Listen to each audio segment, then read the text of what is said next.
A while ago, I fell into a hole of discovering Paperverse games. This term describes games that are primarily inspired by the Paper Mario series and its overall aesthetic. I don't know who coined the term, but they do have their own Twitter account. One game I saw a while back was called Scrap Story. Screenshots alone were a visual delight, wholly embracing this paper aesthetic look and bringing it up to a whole new level. It's been under development for a few years now, and Scrap Story: The Paper Prelude is an upcoming release that many are looking forward to. Another game was Demon Turf, where you play as a demon kid who aspires to rule as the Demon Queen. It's an intense 3D platformer where the moveset is incredibly diverse, enough to pull off tons of parkour stunts. The main thing that caught my eye with this one was the style of 2D characters in 3D environments. I had never seen that before. But then I remembered another platformer with a similar visual setup. If I remember right, it was wholesome, had a bright color palette, had a lot of frogs? No. Not your time yet, guys. I know. Don't call us, we'll call you. Here comes Nico, formally announced on December 14th, 2020 by both Frogvibes and Wholesome Games. While the alpha build of the game made some waves a year prior, this trailer revealed a collaboration between Frogvibes and Gears for Breakfast, the developers for the successfully crowdfunded indie 3D platformer, A Hat in Time. One of the greatest games of all time. This stirred up even more excitement. After all, A Hat in Time was widely praised as a quality modern-day platformer. Not to mention how it helped repopularize the genre in 2017, along with other titles like Yooka-Laylee and Super Mario Odyssey. It is worth pointing out, however, that Gears for Breakfast did not develop Here Comes Nico, they were the publishers. Though, it's an understandable misconception. Both games are 3D platformers that emit a similar style and charm to them. Stijn van Vakeren, one of the main developers at Frogvibes, was kind enough to help clarify this relationship. Stijn stated that they were looking for a publisher and reached out to Gears for Breakfast first. Throughout development, they worked well together, and Gears took away a lot of the anxiety that just comes along with game development in general. Not to mention, Gears for Breakfast's input helped make the game better due to their experience with 3D platformers already. So proper credit where it's due, I'm just trying to clear any misconceptions on who did what. Anyway, let's jump in. Maybe we'll learn a few things about ourselves and what friendship is all about. And there you have it. Things kick off with a TED Talk, with a more amphibious swing to it. This charming frog is named Pepper and works for Tadpole Incorporated, a company who hires professional friends who go out and spread the joy of friendship, helping people with their problems, and get paid. Turns out people will happily compensate you for being nice to them. What a world. You play as Nico, who is a recently hired intern at Tadpole Incorporated. They're under a trial period and working to prove themselves in order to become a full-fledged professional friend. Nico travels to different islands with Pepper to help the animal residents with their problems, play games, or, like I said, just be a friend. And that's really it. Nothing super in depth, but it gives you a goal, which is really all you need from a platformer.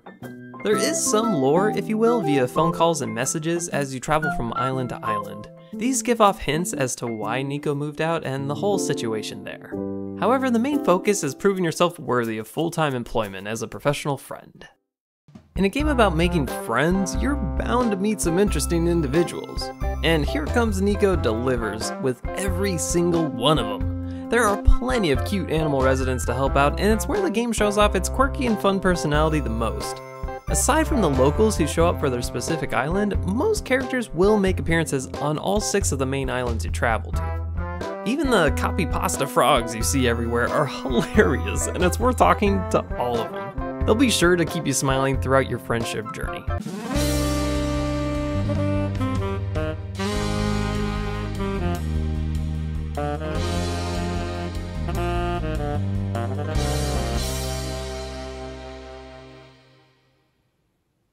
Duh. There are plenty of characters that need your help, so what do they have you do? Well, I found these objectives can be categorized into 2 groups. The first are objectives that are level specific, whether it's a short interaction with a character or exploring an area unique to that level itself. The second are recurring objectives that appear for their corresponding character in most of the levels. On paper, that second group sounds like it could be repetitive, but it never felt that way. Frogvibes did a great job creating a set of unique objectives and making them fresh across each level. While the objective's goal doesn't change, each instance is different enough from the other levels to give you a different experience. The volleyball game is a clear example where you go from a standard beach setup to playing in water and even in the air. Another one I really liked was this video game kid who had you make it to a certain point without touching the common ground of the level. That was an interesting case where it used the level design itself in order to create unique challenges there. I rarely felt like the game was rehashing an objective from a previous level. I'll admit though, after the first few times, I wasn't terribly eager to help the fishermen, where you act as the hook at the end of their pole to catch fish. I didn't feel like the differences between the areas where you fished were different enough from each other, but some were, and the funny descriptions of each fish you caught helped make up for that. The charm of the game always helped pick up these dips in gameplay, whenever they rarely occurred. Overall, it was always fun to see a character again, and to be excited for the familiarity of what you need to do, while at the same time wondering, how are they going to switch things up? Even when you compare all the different types of objectives, there's not too many similarities between them. Sure, there are elements that are the same, such as collecting the bugs for the hedgehog and fish for the fisherman. You're collecting stuff. But even then, the bugs are more akin to a collectathon, like Banjo-Kazooie, where you collect notes as you naturally explore and complete other objectives. And the fish are grouped into their own thing. You can only collect them by hitting the specific spot in the ocean before being reeled in. Some objectives are more puzzle-heavy and make you think. Others are more narrative by having you interact with certain characters for funny situations. There are even some that aren't hard at all and just let you play around. But one thing is for certain.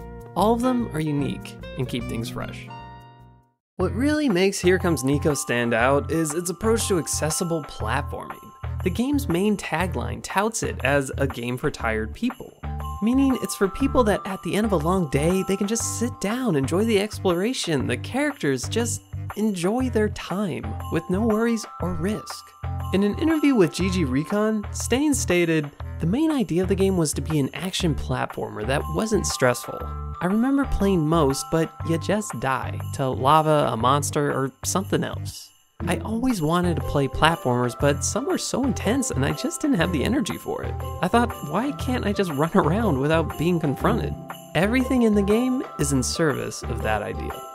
And that's exactly what was accomplished. There's no health, so there's no risk of failure. That means fall damage is out and accordions are in.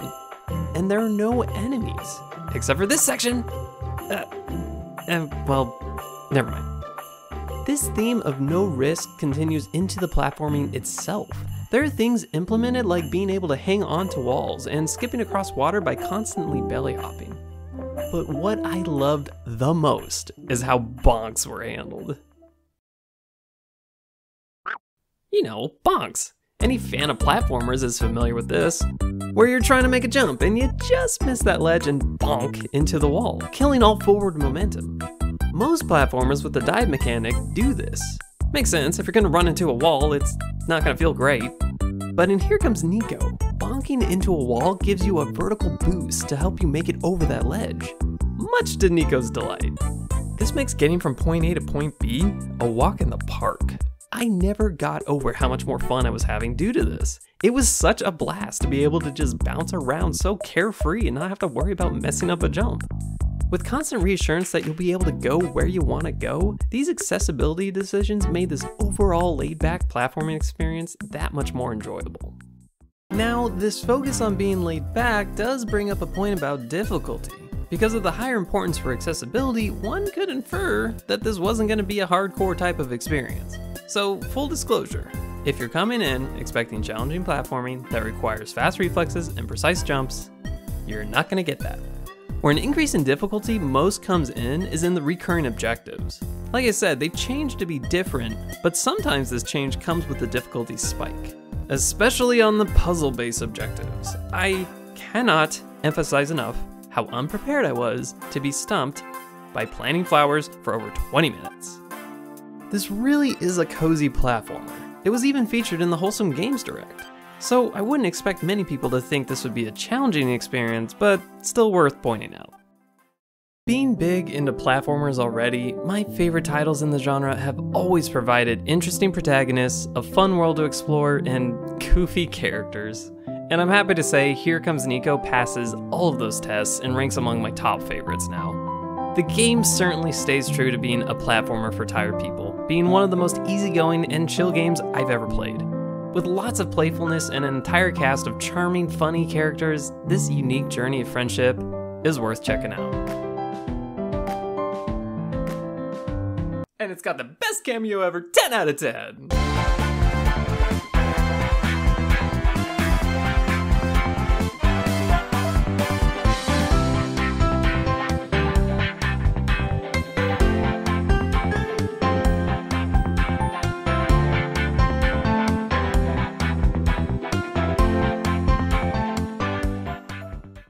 Anyway, let's jump in.